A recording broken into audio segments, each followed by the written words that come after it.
चलिए अब आपको यूपी से आई एक ऐसी खबर बताते हैं जिसका कनेक्शन सीधे बांग्लादेश से है। दावा किया गया है कि यूपी के रायबरेली में 60,000 बांग्लादेशी घुसपैठियों का जन्म हुआ है। इस दावे की वजह है वहां बनवाए गए 60,000 फर्जी जन्म प्रमाण पत्र। इतने बड़े पैमाने पर देश के किसी इलाके में बांग्लादेशियों की घुसपैठ शायद ही कभी हुई हो। हैरानी की बात यह है कि रायबरेली से बांग्लादेश की दूरी करीब 700 किलोमीटर है। अक्सर पश्चिम बंगाल और नॉर्थ ईस्ट में बांग्लादेशियों की घुसपैठ होने की बातें ही सामने आती हैं, पर अब रायबरेली शायद उनका नया ठिकाना है जहां हजारों फर्जी जन्म प्रमाण पत्र बनने का और बनवाए जाने का खुलासा हुआ है।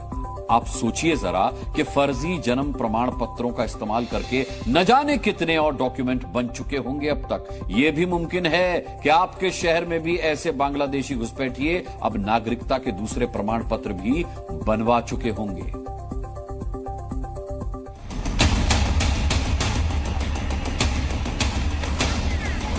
50-60 हजार की संख्या में बने जन्म प्रमाण पत्रों की जो बांग्लादेशी रोहिंग्या मुसलमानों के हैं।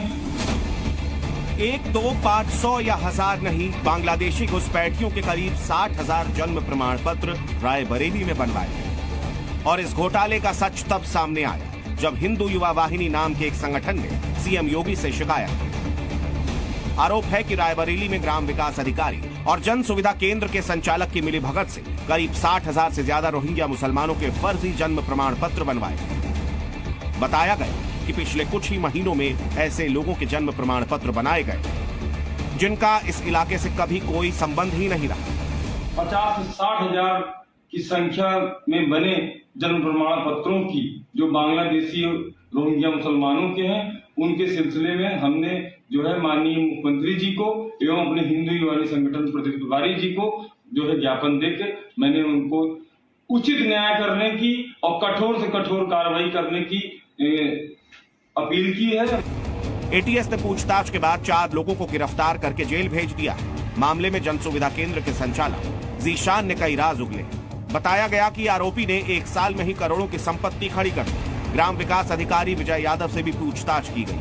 टीम गठित करके इनकी जब से आईडी एक्टिव हुई है तब से लेके अब तक जितने भी प्रमाण पत्र इनके आईडी के द्वारा जारी करे गए हैं, जिन जिन खंडों में रहे हैं, जिन जिन ग्राम पंचायतों में रहे हैं, उन सब की जांच की जाएगी, उन सब का वेरिफिकेशन किया जाएगा और जांच के बाद फिर आगे के कदम उठाए जाएंगे। इस मामले में यूपी पुलिस अभी भी पूछताछ कर रही है। हिंदू युवा वाहिनी ने इस मामले में कई अधिकारियों की भूमिका पर भी सवाल उठाए हैं। दावा है कि देश के कई इलाकों में ऐसे बांग्लादेशी पकड़े गए जिनके पास रायबरेली में बना जन्म प्रमाण पत्र मिला। ब्यूरो रिपोर्ट, जी मीडिया।